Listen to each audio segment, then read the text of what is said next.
Assalamualaikum warahmatullahi wabarakatuh. Thank you for coming to this presentation. Let me introduce myself and my partners. I am Nanda Anissa Putri. Next, WMP Susilia Huda, and the next, Yarianti. We are from Group 2. In this presentation, we will discuss about language variation external. First, about criterion of mutual intelligibility. Second, about isoclause. Third, about dialect boundary. Fourth, about dialect continuum. Fifth, about dialect. Sixth, about ideolect. Seven, about sociolect.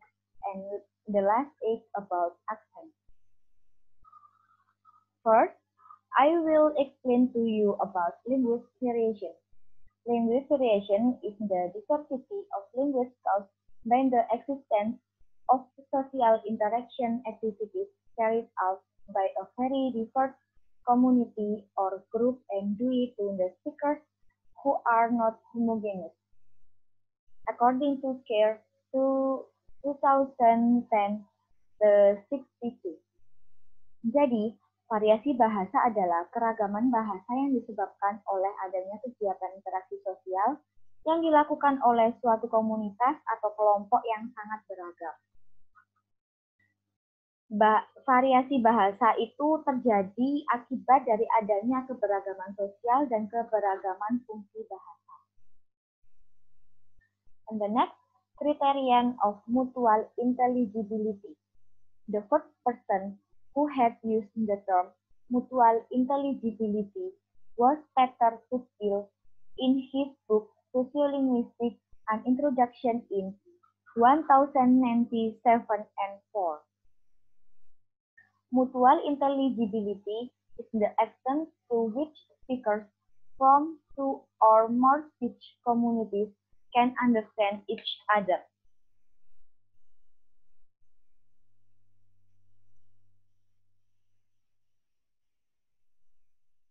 Jadi, menurut Peter Thuil, mutual intelligibility adalah saling mengerti sejauh mana penutur atau dua atau lebih komunitas bahasa dapat memahami satu sama lain. Jadi, mutual intelligibility ini adalah kejelasan saling berpaham untuk mengukur bahasa yang sama. Nah, contohnya ketika dua pembicara, semisal saya orang Jawa dan teman saya orang Madura.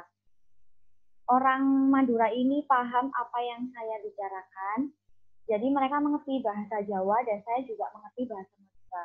Nah, ini yang disebut saling berpaham. Ini yang dikatakan dengan mutual intelligibility. Nah, kemudian ada ketika dua pembicara tidak saling berpaham, maka di sana tidak ada mutual intelligibility atau tidak saling berpaham. Nah, selanjutnya adalah isoclause.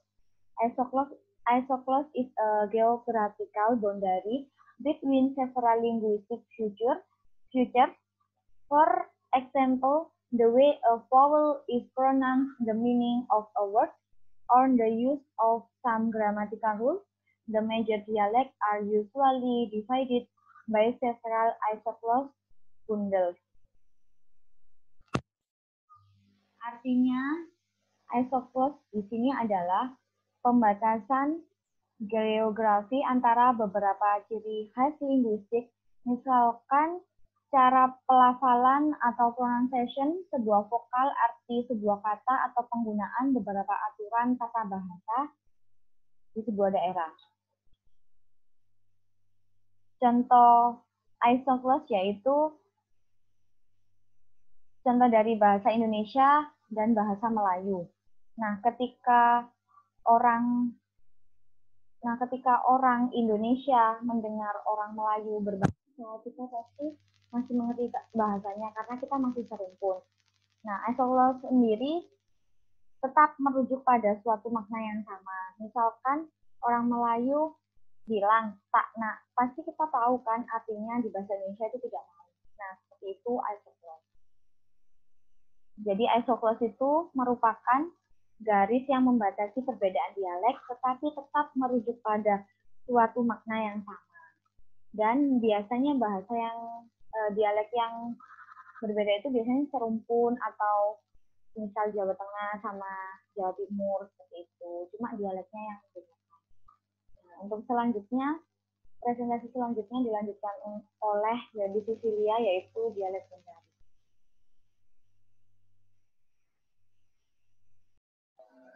Okay, thanks for the time. And the next, I want to explain about dialect boundary. So, in the definition, dialect boundary is a line that represents a set of isoclasts, which are used to separate one dialect are from another. Jadi, yang dimaksud dengan dialek boundary itu adalah di mana di sana yang disebut batasan atau garis yang mempresentasikan sekumpulan isoclast dan kegunaannya untuk memisahkan satu area dialek dengan daerah lain. Jadi, dialek boundary ini adalah satu garis yang memisahkan antara daerah satu dengan daerah yang lain. Dengan contoh di peta yang ada di PPT,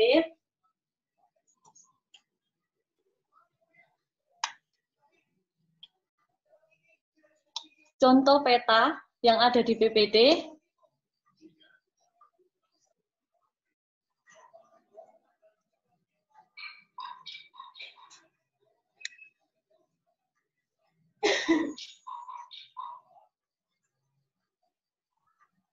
di sana ada dua daerah, yaitu Surakarta yang ditandai dengan warna ungu dan batasannya adalah Jawa Timur. Jadi, mereka dalam berdialek, Surakarta contohnya mengatakan langka. Sedangkan Jawa Timur sendiri mengatakan ora ono, yang artinya adalah tidak ada. Dan selanjutnya, Surakarta mengatakan gutul, dan Jawa Timur mengatakan teko yang artinya datang atau tiba. Nah, di sini yang diartikan sebagai garis di sini adalah pembatas antara Surakarta dan Jawa Timur. Jadi mereka masih sama-sama memahami bahasa Surakarta dan Jawa Timur karena mereka masih bertetangga. Untuk selanjutnya adalah dialek kontinum.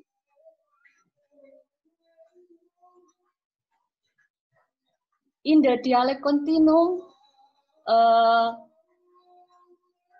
by Charles F. Hauget used the term L complex. Dialect continuum typically occur in log-stalled agrarian population as innovation spread for their variation point of origin waves. Jadi yang dimaksud dialek kontinum ialah wilayah dialek yang diucapkan di beberapa wilayah geografisnya yang hanya sedikit berbeda antara wilayah tetangga. Tetapi ketika semakin jauh perambatan wilayah dialek akan semakin sulit dipahami. Jadi misalkan seperti orang Madura datang ke Surabaya atau Malang. Di sana kan mereka memang menggunakan kompleks L kontinum, dialek yang biasanya terjadi pada populasi agaris yang sudah lama menetap karena inovasi menyebar dengan berbagai titik asalnya sebagai gelombang. Jadi mereka membawa bahasa mereka Madura ke Malang. Dan orang Malang sendiri itu akan mengikuti bahasa orang Madura. Tetapi sejauh gelombangnya mereka akan semakin tidak paham dengan bahasa Madura karena mereka tidak biasa dengan orang Madura. Next, untuk selanjutnya ialah dialek.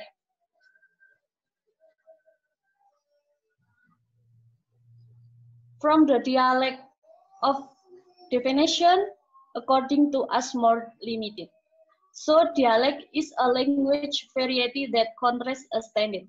Jadi, dialek sendiri adalah bentuk bahasa yang di konteks penggunaannya. Jadi, di mana dialek itu kita harus melihat konteks penggunaannya dahulu. Selain itu, variasi ini memiliki perbedaan satu sama lain, tetapi masih dalam satu makna. Jadi, meskipun satu daerah memiliki variasi bahasa dan daerah sebelahnya memiliki variasi bahasa sendiri, tetapi artinya tetap satu, maknanya tetap satu. Dan dialek sendiri memiliki faktor Faktor yang biasanya terdapat dalam dialek ialah berdasarkan geografis dan juga sosial. Untuk selanjutnya, regional dialek. The definition of regional dialect, distance from of a language spoken in a particular geographical area, also known as a real dialect or topolect. Regional dialect is variety of language that is spoken in geographic area. Jadi, dialek regional umumnya mengacu pada dialek sosial-linguistis berfokus pada bahasa dalam masyarakat konteks bahasa. Jadi, regional dialek ini sudah pasti didasari dari bahasa masyarakat sendiri, karena di sana regional, yaitu artinya asli. Untuk selanjutnya kita lihat dari contoh. Jadi regional dialek ini ada perbedaan dari pronunciation, dari contoh bahasa adalah box. Dari British, mereka mengatakan box, tetap box, tapi American sendiri mengatakan box, jadi lebih panjang, satu titik. Untuk selanjutnya, mereka mau memakai kata coklat. Untuk British, mereka memakai kata coklat biasa. Untuk American, mereka mengatakan coklat or coklat. Untuk selanjutnya, perbedaan dari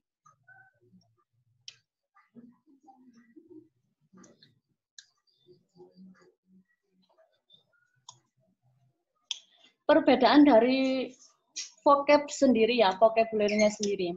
Jadi, Amerika, mereka memakai kata movie. Sedangkan British memakai kata cinema. Dan selanjutnya, Amerika memakai holiday, sedangkan British memakai vacation. Dan terakhir, Amerika sendiri memakai cookies dan British memakai biskuit, seperti yang di PPT. Untuk yang terakhir,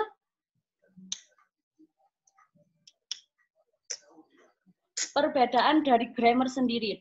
Jadi British dan Amerika itu sebenarnya hampir mirip, tapi hanya mereka ada tambahan kata atau apa tanda di situ. Contohnya dari British sendiri, di sana ada I lost my key.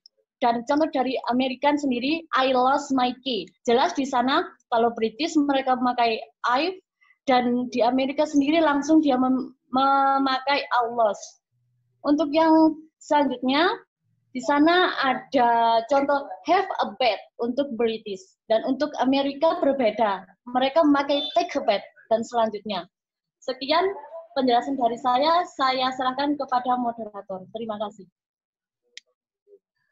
Untuk materi selanjutnya akan dilanjutkan oleh Ria Rianti.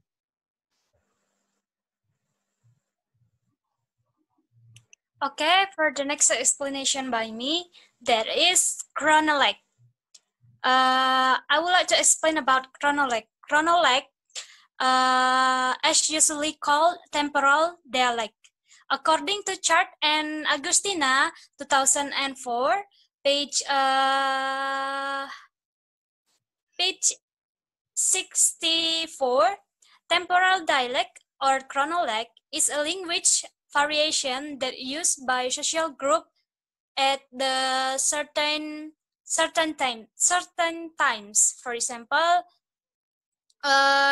jadi di sini saya ingin menjelaskan chronolag adalah variasi bahasa yang digunakan oleh kelompok sosial pada masa tertentu. Misalnya variasi bahasanya menggunakan pada masa yang dulu-dulu, misalnya 70 tahun yang lalu, 30 tahun yang lalu, atau 20 tahun yang lalu. Di sini saya mengambil contoh, for example, mengambil contoh dari kata bahasa Indonesia itu sendiri. Seperti pada masa lampau, pada masa sejarah masa dulu, biasanya sebelum dibakukan seperti kata yang seperti sekarang, contohnya kata dulu, yang sekarang itu yang baku dari kata dulu.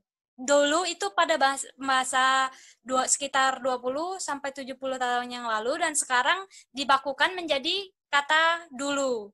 Kemudian contoh yang kedua misalnya pemuda. Pemuda pada bahasa zaman dahulu, kemudian dibakukan menjadi bahasa pemuda pada masa sekarang ini.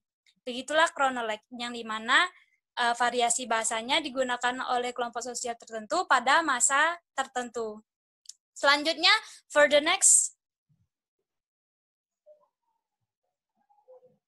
idiolect. Okay, I would like to explain about idiolect.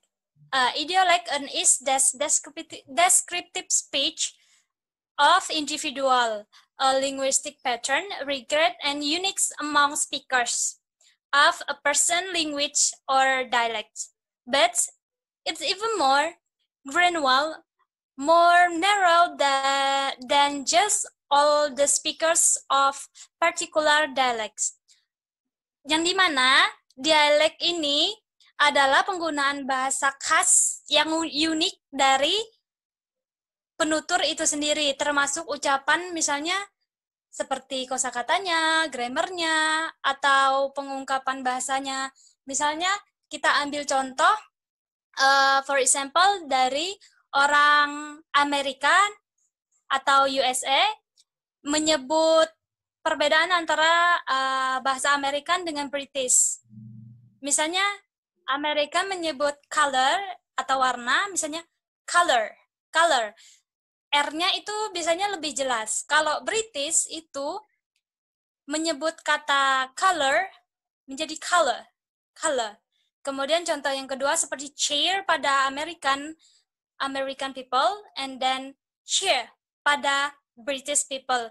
Di sini kita bisa melihat perbedaan yang dimana contohnya pada American penyebutan huruf R-nya itu lebih jelas, sedangkan pada British atau United Kingdom itu R-nya lebih disebut, ada huruf R-nya tetapi tidak nampak dalam pronounce katanya.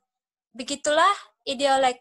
Biasanya ini yang dominan pada idiolek ini kita ketahui dari suaranya, dari seperti yang contoh yang saya jelaskan tadi. Dari suara tersebut, tanpa kita melihat orangnya, kita bisa tahu, oh ini orang British, oh ini orang American. Okay, for the next. Sociolect. And then in here, I would like to explain about sociolect. The sociolect is social dialect. That is a variety of language spoken by a social group. It refers to the way which a certain society or social class make use of a sociolect as a language for speakers. Misal di sini, sociolect itu sendiri merupakan bahasa yang digunakan orang-orang dalam kelompok sosial tertentu.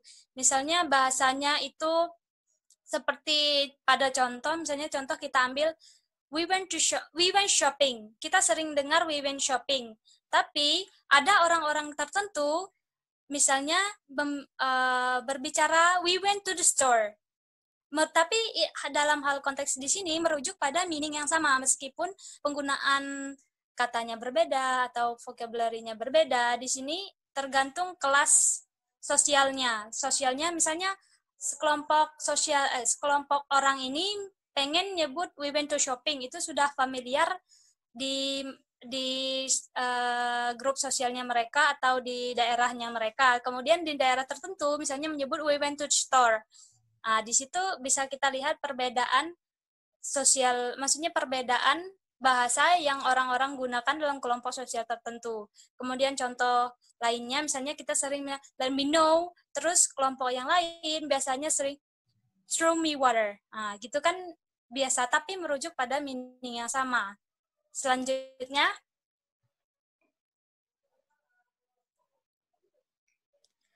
okay, in here I would like to explain about accent. Accent, this is last material from our group.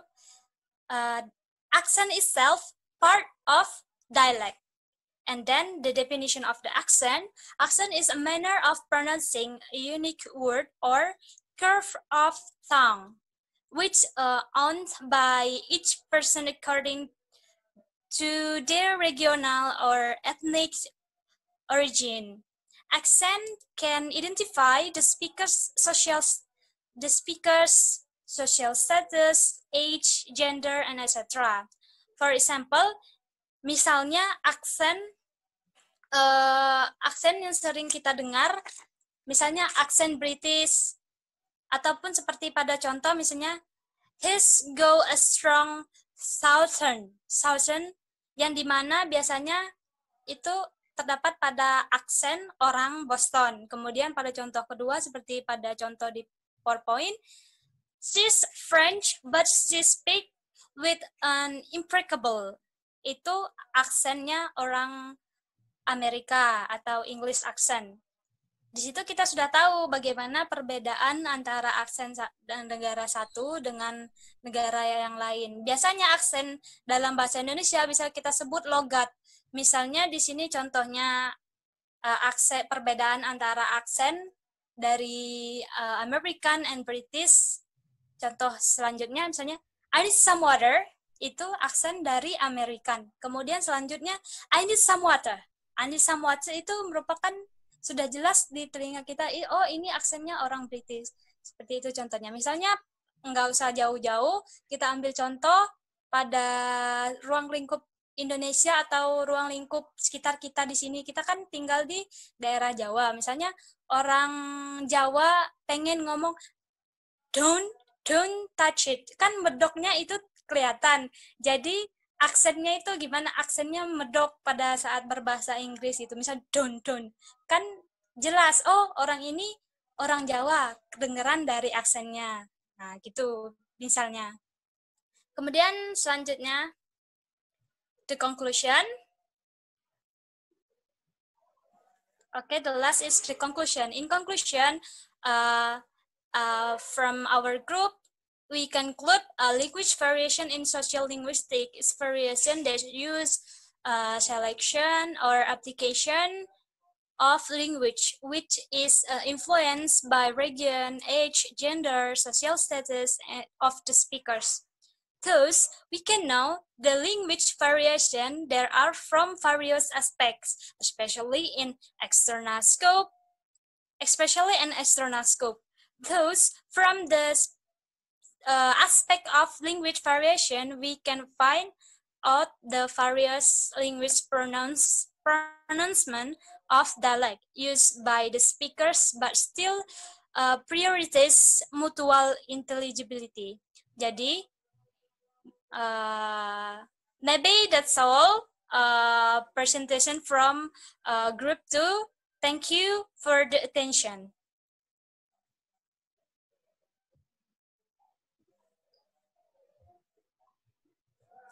Dah guys.